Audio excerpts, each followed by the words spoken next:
All right, if you want YouTube to recommend your videos, you are going to want to pay attention here because you can actually get YouTube to put your videos as suggested videos. But there are some things that you have to understand and that you do have to follow. So, what we need to do, the very first thing that we need to do, I'm just going to get right into it, is we need to tell YouTube what your video is about. And how do we do that? We do it through optimization. So, we need the very first thing we need is the title to do the heavy lifting. All right. So, what do I mean by that? If your title is about growing tomatoes and you want to show up for someone else's video that's about growing tomatoes, you better have growing tomatoes in the title. Okay. I mean, it's pretty obvious, but that's missed. So, what we want to do is we want to make sure that our title is going to signal the algorithm for our audience that we want, but also for the videos that we want to come up for as suggested. Now, you can also optimize a little bit further, and we don't have proof that this is going to help, but it can't hurt.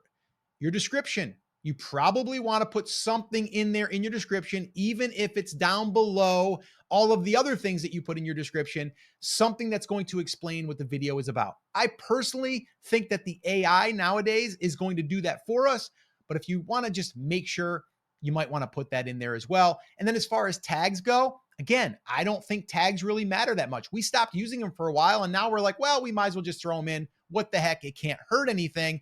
And I would say that'd be another place to where we want to let the algorithm know 100% that our video is about that topic. And that way there, it can also help to find the videos that we want to be suggested for. All right. So talking a lot about titles, that's where a lot of people get stuck. And that's why we created a free resource. It's our title swipe file. This isn't just for the algorithm, but it's also to get people to want to click. And it really adds curiosity. We've picked 10 of our top titles that have worked in this niche, the one that you're watching this on right now, but also multiple other niches that we've built channels in. And if you would like a copy of that, which I also created templates that you can interchange with, just go ahead and comment hooks down below, and that'll be our title hooks swipe file. So once again, just put hooks down below and we'll send it to you. And this way here, you can set up your video for really a lot of success by using titles that grab the attention, but also that are going to signal the algorithm. All right. So hooks down below, we'll send it to you. All right.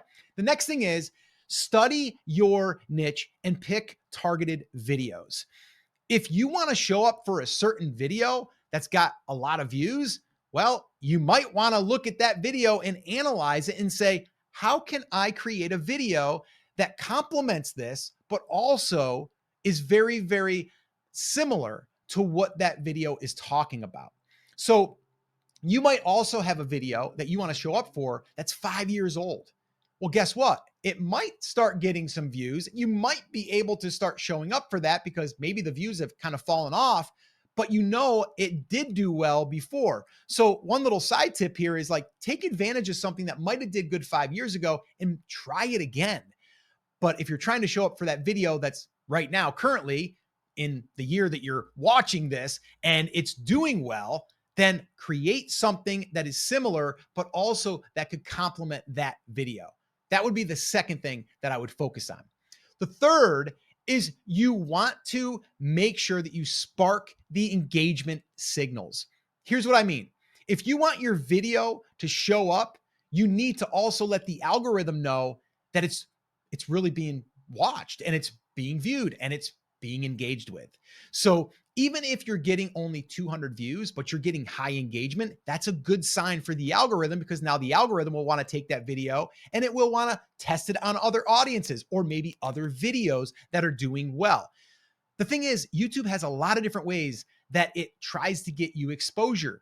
And one of those ways is looking at the engagement that it's a well-liked video. That goes for comments, that goes for likes, that goes for people hearting the comments, or people that are just in there having a great old conversation in the comments.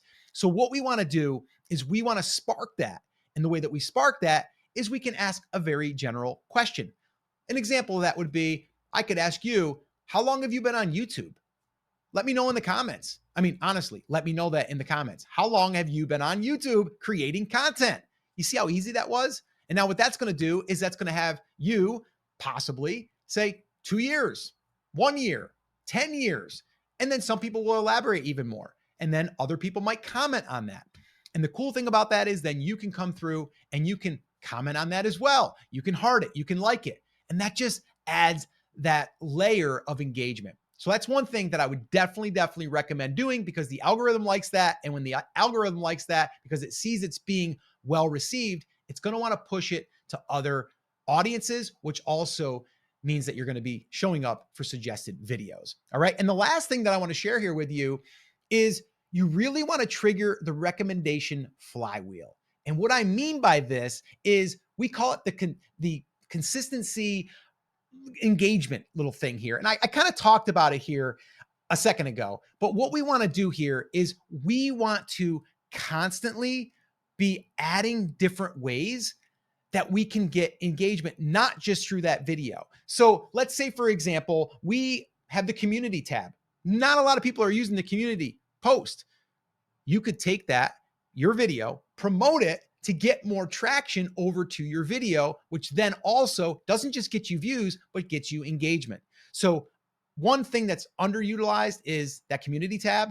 And I would say take your community tab, use it for self-promotion of some of those videos or just some activity. Because if that, not just the video, but if your channel's getting activity, then it also signals that people like your content. And that's a good signal for the algorithm. So that way there, it takes all your other videos and it could lift them in the eyes of YouTube. All right. Now, little bonus here for you. Optimization of that video before you upload is extremely important. And I could do a full video on that whole topic and show you exactly what we do, which I actually did do. So if you want to see what we use for all of our settings before we upload, watch this video next, and I'll show you exactly what we do every single step along the way. Watch that video next, and I'll see you there.